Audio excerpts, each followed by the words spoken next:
नमस्कार। स्वागत है आप सबका ध्वनि बुक एजुकेशनल में। आज की ऑडियो बुक में हम सुनेंगे प्राचीन भारत के इतिहास में स्रोतों के प्रकार और इतिहास का निर्माण। तो आइए भाग 3 की शुरुआत करते हैं विदेशी विवरण से। विदेशी विवरणों को देशी साहित्य का अनुपूरक बनाया जा सकता है।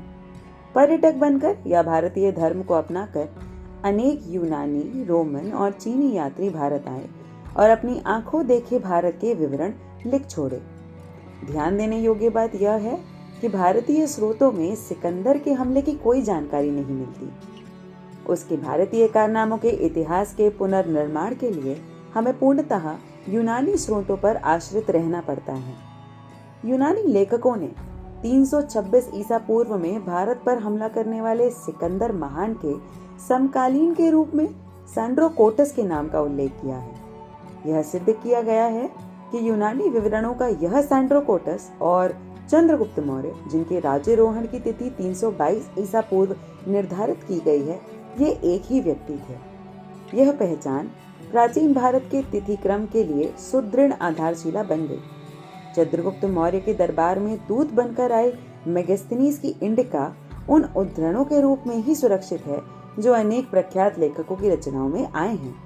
इन उद्धरणों को एक साथ मिलाकर पढ़ने पर न केवल मौर्य शासन व्यवस्था के बारे में बल्कि मौर्यकालीन सामाजिक वर्गों और आर्थिक क्रियाकलापों के बारे में भी मूल्यवान जानकारी मिलती है। इंडिका अतिरंजित बातों से मुक्त नहीं है, पर ऐसी बातें तो अन्य प्राचीन विवरणों में भी पाई जाती हैं। ईसा की पहली और दूसरी सदियों के यूनानी और रोमन विवरणों में भारतीय बंदरगाहों के उल्लेख मिलते हैं और भारत तथा रोमन साम्राज्य के बीच होने वाले व्यापार की वस्तुओं की भी चर्चा मिलती है। यूनानी भाषा में लिखी गई पेरिप्लस ऑफ द एरिथ्रियन सी और टॉलेमी की जियोग्राफी नामक पुस्तकों में भी प्राचीन भूगोल और वाणिज्य के अध्ययन के लिए प्रचुर महत्वपूर्ण सामग्री मिलती है। इनमें पहली पुस्तक 80 और 115 ईसा के बीच किसी समय किसी अज्ञात लेखक ने लिखी, जिसने लाल सागर, फारस की खाड़ी और हिंद महासागर में होने वाले रोमन व्यापार का वृतांत दिया है। दूसरी पुस्तक 150 ईसा के आसपास की मानी जाती है। प्लिनी की नेचुरलिस हिस्टोरिका ईसा की पहली सदी की है। यह लैटिन भाषा में है और हमें भारत और इटली के बीच होने वाले व्यापार की जानकारी देती है। चीनी पर्यटकों में प्रमुख हैं फाहियान और हुआनसांग। दोनों बौद्ध थे और बौद्ध तीर्थों का दर्शन करने तथा बौद्ध धर्म का अध्ययन करने भारत आए थे। फाहियान ईसा की 5वीं सदी के प्रारंभ में आया था और हुआनसांग 7वीं सदी के दूसरे चतुर्थांश में। फाहियान ने गुप्तकालीन भारत की सामाजिक, धार्मिक और आर्थिक स्थिति पर प्रकाश डाला है, तो हुआनसांग ने इसी प्रकार की जानकारी हर्षकालीन भारत के बारे में दी है। और इसी के साथ विदेशी विवरणों को हमने जाना और आगे बढ़ते हैं ऐतिहासिक दृष्टि की ओर।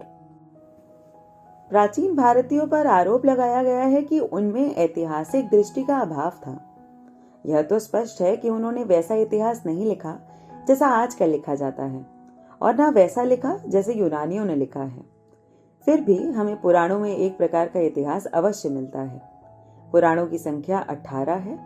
18 पारंपरिक पद हैं। विषय वस्तु की दृष्टि से पुराण विश्व कोश जैसे हैं, पर इनमें गुप्त काल के आरंभ तक का राजवंशी इतिहास आया है। इनमें घटना के स्थलों का उल्लेख है और कभी कभी घटना के कारणों और परिणामों का विवेचन भी किया गया है, परंतु यथार्थ में ये घटनाएं विवरण लिखे जाने के काफी पहले हो चुकी थी। इन पुराणों के लेखक परिवर्तन की धारणा से अनभिज्ञ थे, जो इतिहास का सार तत्व होती हैं। पुराणों में 4 युग बताए गए हैं: कृत, त्रेता, द्वापर और कली।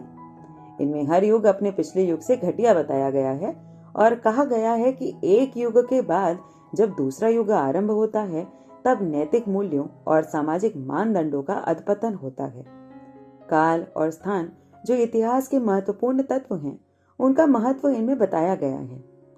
महाभारत के शांति पर्व में कहा गया है कि देश और काल के बदलने से अधर्म धर्म हो जाता है और धर्म अधर्म होता है। कई प्रकार के संवत जिनके निर्देश के साथ घटनाएं अभिलिखित होती थीं, प्राचीन भारत में ही शुरू हुए। विक्रम संवत का आरंभ 57 से 58 ईसा पूर्व में हुआ। शक संवत का 78 ईसा में और गुप्त संवत का 319 ईसा में। उत्कीर्ण अभिलेखों में घटनाओं का उल्लेख काल और स्थान के संदर्भ में किया गया है। 3री सदी ईसा पूर्व के दौरान अशोक के शिलालेखों में काफी ऐतिहासिक दृष्टि लक्षित होती है। अशोक ने 37 वर्ष शासन किया। उसके शिलालेखों में उसके शासनकाल के 8वें से लेकर 27वें वर्ष तक की घटनाएं वर्णित हैं। अभी तक उसके जो शिलालेख मिले हैं, उनसे उसके शासनकाल के केवल 9 वर्षों की घटनाओं का पता चलता है। भविष्य में और अभिलेखों के मिलने पर उसके शासनकाल के शेष वर्षों की घटनाओं का भी पता चल सकता है। इसी तरह ईसा की पहली सदी में कलिंग के खारवेल ने हाथी गुम्फा अभिलेख में अपनी जीवन की बहुत सी घटनाओं का जिक्र वर्षवार किया है। भारत के लोगों ने जीवन चरितात्मक रचनाओं में ऐतिहासिक दृष्टि का अच्छा परिचय दिया है। इसका सुंदर उदाहरण है हर्षचरित, जिसकी रचना भानभट्ट ने ईसा की 7वीं सदी में की है। यह लगभग जीवन चरित के ढंग का गद्य काव्य है और अलंकारों से इतना जटिल है कि परवर्ती नकलचियों को निराश होना पड़ा। इसमें हर्षवर्धन के आरंभिक जीवन का वृतांत है। अतियुक्तियों की भरमार होते हुए भी यह हर्ष के दरबार की चहल पहल और अपने युग के सामाजिक और धार्मिक जीवन का विलक्षण आभास देता है। बाद में कई और भी चरित लिखे गए। संध्याकर नदी के रामचरित 12वीं सदी में बताया गया है कि कैवर्त जाति के किसानों और पाल वंश के राजा रामपाल के बीच किस तरह लड़ाई हुई और किस तरह रामपाल विजयी हुए। विल्हण के विक्रमांक देवचरित में कल्याण के चालुक्य राजा विक्रमादित्य पंचम के पराक्रमों का वृतांत है। 12वीं-13वीं सदी में गुजरात में तो कई सेठों के भी चरित लिखे गए हैं, चरित जिन्हें हम जीवनी कहते हैं। इस तरह की ऐतिहासिक रचनाएं दक्षिण भारत में भी हुई होंगी, लेकिन अभी तक ऐसा एक ही वृतांत प्रकाश में आया है। उसका नाम है मूशिक वंश, जिसकी रचना अतुल ने 11वीं सदी में की। इसमें मूशिक राजवंश का वृतांत है, जिसका शासन उत्तरी केरल में था।